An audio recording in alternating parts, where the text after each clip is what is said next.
మనమైతే ఇప్పుడు భోగాపురం ఎయిర్పోర్ట్ లో ప్రధాని మోదీకి స్వాగతం పలికేందుకు గిన్నీస్ రికార్డే లక్ష్యంగా అయితే 13,000 మంది చిన్నారులతో దింస నృత్యాన్ని అయితే ఇక్కడ చేయిస్తున్నారు. ఇప్పుడు మనతో పాటు అయితే చిన్నారులు అందరూ ఉన్నారు. ఒకసారి చూస్తున్నారు కదా, వీళ్ళు గిన్నీస్ రికార్డు లక్ష్యంగా అయితే ఇప్పుడు డాన్స్ వేసి ఇప్పుడు వాళ్ళే ఇళ్ళకైతే చేరుకోవడానికి అయితే ఇక్కడ ఉన్నారు బస్ లో. వాళ్ళతో ఒకసారి మనం మాట్లాడి తెలుసుకుందాం రండి. పేరు ఎక్కడి నుంచి వచ్చారు? మొత్తం ఎంతమంది వచ్చారు మీ స్కూల్ నుంచి? ఇక్కడ అందరితో కలిసి దింస వేయటము ఎలా అనిపించింది? చాలా బాగా అనిపించింది మేడం. చాలా మీరు అంటే ఇదివరకు ఎప్పుడైనా నేర్చుకున్నారా దింస? కేవలం ప్రధాని మోదీకి స్వాగతం పలికేందుకే నేర్చుకున్నారా? నేర్చుకున్నాం మేడం. ఇదివరకు నేర్చుకున్నారు. ఎన్ని రోజులు ప్రాక్టీస్ అయ్యారు? వారంలోనే గిన్నీస్ రికార్డ్ సాధించేందుకు అయితే అందరూ వచ్చేసారు. దూరం నుంచి తీసుకొచ్చారు కదా? బాగా వచ్చారు. యాక్చువల్లీ మేము ఇది 2 టైం మేడం వరల్డ్ రికార్డ్ కొట్టామని. యోగాలో 25,000 మంది పిల్లలతో వైజాగ్ ఎయిర్ గ్రౌండ్ లోనే గిన్నీస్ వరల్డ్ రికార్డ్ కొట్టాం మేడం. ఇది 2వ రికార్డ్ మేడం. 2వ రికార్డ్ 13,000 మందితో దింసా మేడం. ఇదంటే ఇదిగో వరల్డ్ రికార్డ్ కోసం ఈ రోజు చేసి ప్రజలు వచ్చారు మేడం. లండన్ లో వచ్చారు, గిన్నీస్ రికార్డ్ నిర్వాహకులు వచ్చారు. వాళ్ళు చాలా హ్యాపీ ఫీల్ అయ్యారు మేడం. ఇది మా ఏజెన్సీ ట్రెడిషన్ మేడం. జరిగిన సాంప్రదాయ పద్ధతిలో ఒక రుచి.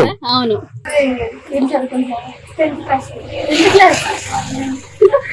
చిన్నగా ఉంది 10th క్లాస్ అంటే. ఓకే, బాగా చదువుతున్నావా?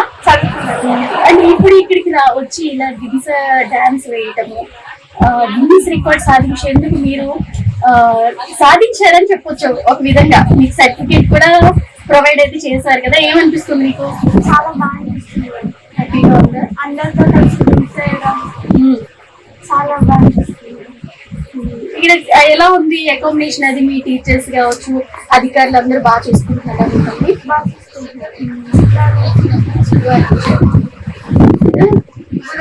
ఈ కాస్ట్యూమ్స్ అన్ని కూడా ఎవరు ఇస్తారు? అంటే ఇప్పుడు అధికారులు ఎవరైనా ఇచ్చారా లేదా మీరు స్కూల్లో ముందే ఉన్నాయా? గవర్నమెంట్ ఇచ్చింది. గవర్నమెంట్ ఇచ్చింది. ఈ డాన్స్ అందరూ ఒకే విధంగా చేశారు కదరా, ఎలా నేర్చుకున్నారు? అంటే మీకు మొత్తం అందరికి ఒకే థీమ్ ఉంటుందా? అందరికి అంటే ఇది గవర్నమెంట్ వచ్చేస్తుంది, ఇలా వెయ్యాలి అని ఇదే విధంలో వెయ్యాలని చెప్పారు మీకు ముందు? అందరూ మీ స్కూల్ ఫ్రెండ్స్ ఏనా వచ్చారు? అవును మ్యామ్. బాగుందా ఇలాగ రావటం? ఒక పిక్నిక్ లా అనిపించిందా? అవును మ్యామ్. పేరెంట్స్ మీకు ఇలా పంపించడానికి ఏమైనా అన్నారా? అమ్మో మేము అంత దూరం పంపించము అని అన్నారా? హ్యాపీగా పంపించారా? హ్యాపీగా పంపించారు. అలా ఇలా ఇదివరకు ఎప్పుడైనా ఇలా వేసావా? పార్టిసిపేట్ చేసావా ఇలాగ ఎప్పుడైనా? ఊర్లో వేస్తాం మేము. ఊర్లో వేస్తాం. ఏ స్కూల్ మీది? బంగారమెట్ట. అదే స్కూల్ పేరే? స్కూల్ పేరే బంగారమెట్ట. ఏ ఊరు? ASR district GTAA school. Okay, Alluri Sitaramaraju జిల్లా. అవును. Very good.